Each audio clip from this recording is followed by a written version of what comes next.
Hello! Have you ever wanted to be the chief executive officer of a company? What if I told you that you already were? You're the CEO who's been tasked with managing the direction and growth of a very important business. And we'll call that business You Inc. I'm here to provoke you to good works. Thanks for joining me.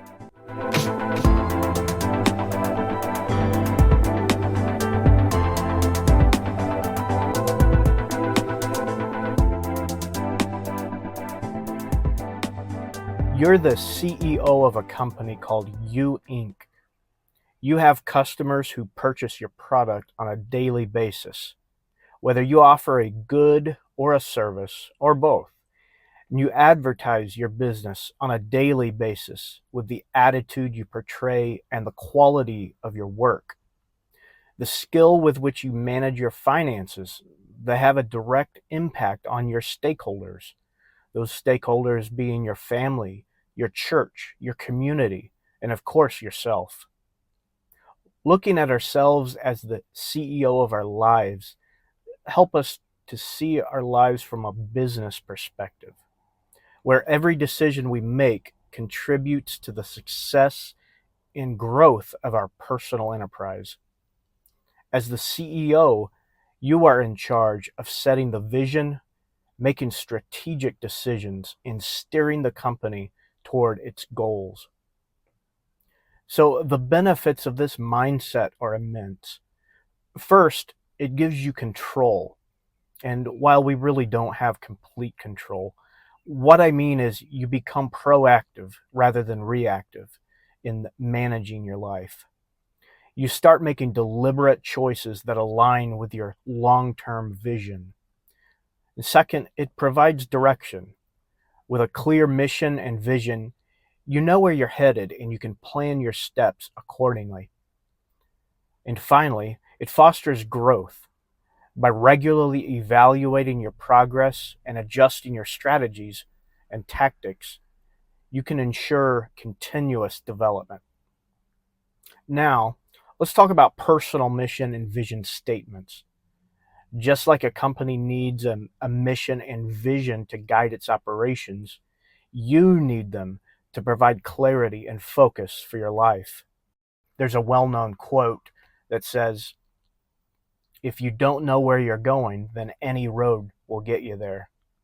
A mission statement defines your purpose, why you exist, and what you aim to achieve. It's your reason for getting up in the morning. Your vision statement, on the other hand, it outlines where you see yourself in the future. It's a long-term view of what you want to accomplish and the kind of person you aspire to be. Now, creating these statements might seem daunting, but it's a rewarding process. Here are some steps to get you started. First, reflect on your values. Think about what matters most to you. What principles guide your decisions? These values will form the foundation of your mission and vision statements. Second, identify your passions. What activities make you feel alive and fulfilled? Incorporating your passions into your mission and vision can give you a greater sense of purpose. 3, set your goals. Consider your short-term and long-term goals. What do you want to achieve during your lifetime? What kind of a legacy do you want to create for your family? Number 4, draft and refine. Write down your initial thoughts and then refine them into a cohesive sentence.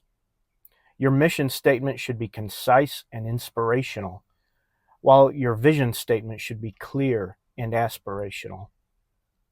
5, seek feedback. Share your drafts with trusted friends or mentors. Their insights can help you fine-tune your statements. If this still seems daunting, I've included some resources in the show notes to help provide some general direction for drafting and writing your vision and mission statements. First and foremost, a CEO is responsible for setting and executing organizational strategy. This means that those big and sometimes tough decisions that shape the company's future. But here's an interesting perspective from Proverbs chapter 16, verse 9. A man's mind plans his way, but the Lord directs his steps and establishes them. This reminds us that while strategic planning is crucial, it's imperative that we remain flexible and open to unexpected opportunities or changes in direction. Remember, your mission and vision statements are not set in stone. They're simply guiding stars that give you a general direction for your life. They evolve as you grow and as your circumstances change. The key is to remain true to your core values and keep your long-term aspirations in sight. So what about strategic planning? Setting goals and objectives is the foundation of any strategic plan. The importance of setting SMART goals cannot be overstated. Now, SMART is an acronym that stands for specific, measurable, achievable, relevant, and time-bound. These criteria ensure that your goals are clear and reachable, providing a solid framework for success. Now, we'll review each component of setting SMART goals. Specific. Make sure your goals are clear and well-defined. You should understand exactly what you're aiming to achieve and the steps needed to get there. Measurable. There must be a way to objectively know if the goal has been met or not. Use numbers, if you can, to track your progress. Achievable. Well, keep your goals realistic to stay motivated. It's okay to have big goals, but break them down into smaller, more manageable parts if needed. If a goal seems out of reach, consider what resources you might need to achieve it. The goals must be relevant. Your goals should align with your mission. Make sure there's a clear benefit to the goal and not just setting goals for the sake of it. And T, time-bound. Set a deadline for your goal. Having a time frame helps you track progress and determine success or failure, which allows you to adjust and set new goals accordingly. It's crucial to align your goals with your personal mission and vision. Your mission is your purpose, the driving force behind your actions. And by aligning your goals with your mission and vision, you ensure that every step you take moves you closer to your ultimate aspirations. Now, Proverbs 29, verse 18 says, "Where there is no vision, the people perish." I've always looked at this in two ways. First, if we don't have a worthwhile vision for our lives, we will perish. But that's not all. The people around us in our sphere of influence will perish as well. The people that we could have had and should have had a positive impact on, they may not benefit from the gifts God has placed within us. So the people around us could perish. Now, let's talk about creating a personal development plan. This plan is your roadmap to growth and self-improvement. Start by identifying areas where you want to grow and develop. This could be improving a specific skill, gaining new knowledge, or even developing or strengthening personal traits. This represents taking a more tactical approach rather than strategic. So while strategy is our overall plan, it's the tactics that are the actions that will achieve the plan. Continuous learning and skill development are key components of a successful personal development plan. The world is constantly changing and evolving, and staying ahead means continuously updating your skills and knowledge. This could include taking courses, attending workshops, or my favorite, reading books, or even seeking mentorship. We also have a responsibility to continually grow spiritually, including the study of God's Word, a consistent prayer life, and faithful church attendance. In other words, being intentional and diligent in our efforts. Drawing a parallel to the business world, CEOs are responsible for driving long-term growth and development. This often involves identifying new opportunities and expanding into new markets. Similarly, in your personal growth journey, you must seek out opportunities that align with your goals and expand your horizons. Proverbs chapter 12, verse 11 offers this piece of wisdom. He who tills his land will have plenty of bread, but he who follows worthless things lacks common sense and good judgment. In a business context, this proverb encourages focusing on productive, value-adding activities rather than chasing every shiny new trend. The same applies to personal growth. Focus on activities and goals that truly matter and add value. It's imperative to be intentional with your actions and focus on what truly matters. Now, let's shift gears and talk about financial management. Just as a successful company meticulously plans its budget, you should treat your personal finances with the same level of care and precision. Think of your finances as a business where every dollar has a purpose and every expense is scrutinized. The cornerstone of sound financial planning is understanding the importance of saving, investment, and managing debt. Savings provide a safety net for unexpected expenses and future needs. Investments, on the other hand, help your money grow over time and ensure long-term financial stability. And managing debt is equally critical. It's about making smart decisions to avoid high interest rate traps and reducing your liabilities over time. Build your family's own balance sheet and create a fortress balance sheet that can weather the inevitable storms. Proverbs 27, verse 23 offers some age-old advice that's still relevant today. Be diligent to know the state of your flocks and attend to your herds. Next, let's quickly explore income streams and revenue growth.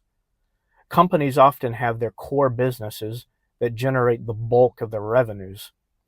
Likewise, you might have a W-2 job, you may be self-employed, or you might run your own business. But just like a business diversifies their revenue streams to mitigate risk, you should also look for ways to diversify your income.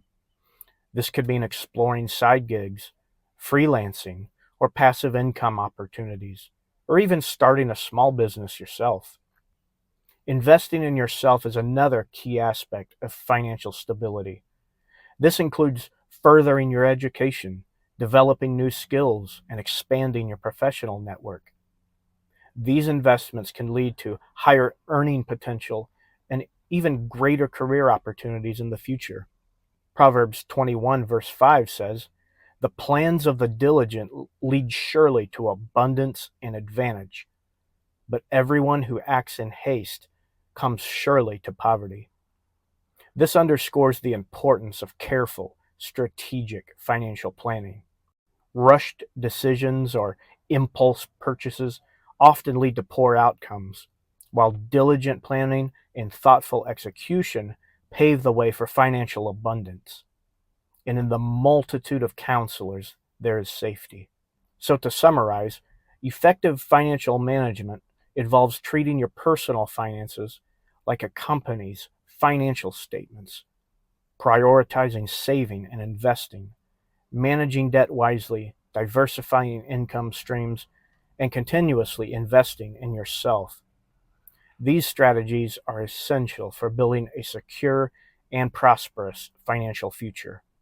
Communication with the board of directors is another crucial aspect of a CEO's job. They serve as the primary link between the board and the company's operations. Now, Proverbs chapter 1, verse 5 offers some wisdom here. A wise person will hear and increase in learning, and a person of understanding will acquire wise counsel. So take every opportunity to learn and grow as a person. It's necessary for us to be accountable. Whether we acknowledge it or not, We're accountable to God, our pastor, our spouses, our children, our friends, our coworkers, and so on. All of these people are counting on us to add value to the world around us. So be accountable to those who count on you. In a similar vein of thought, company culture is another area where CEOs have a massive impact. They help to set the tone for the entire organization's mission, visions, and values. Proverbs 24, verses 3 and 4 provide a beautiful illustration when it says, "Through wisdom a house is built, and by understanding it is established. By knowledge its rooms are filled with all precious and pleasant riches." So replace house with company, and you've got a perfect description of how strong corporate culture is built.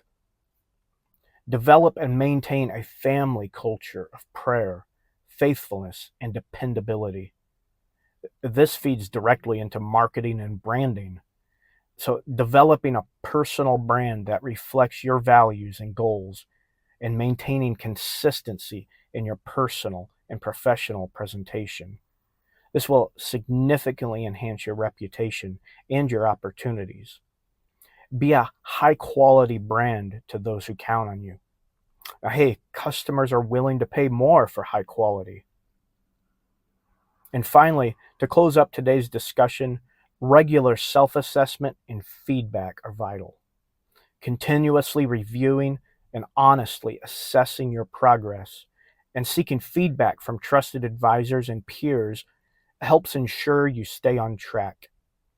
Adjusting your strategies and plans as needed allows you to be flexible and adapt to change, which is crucial for continuous improvement. Remember, whether you're leading a startup, a Fortune 500 company, or managing your own life effectively, being the CEO of You Inc. can help you take ownership of your life and its direction. So go get it.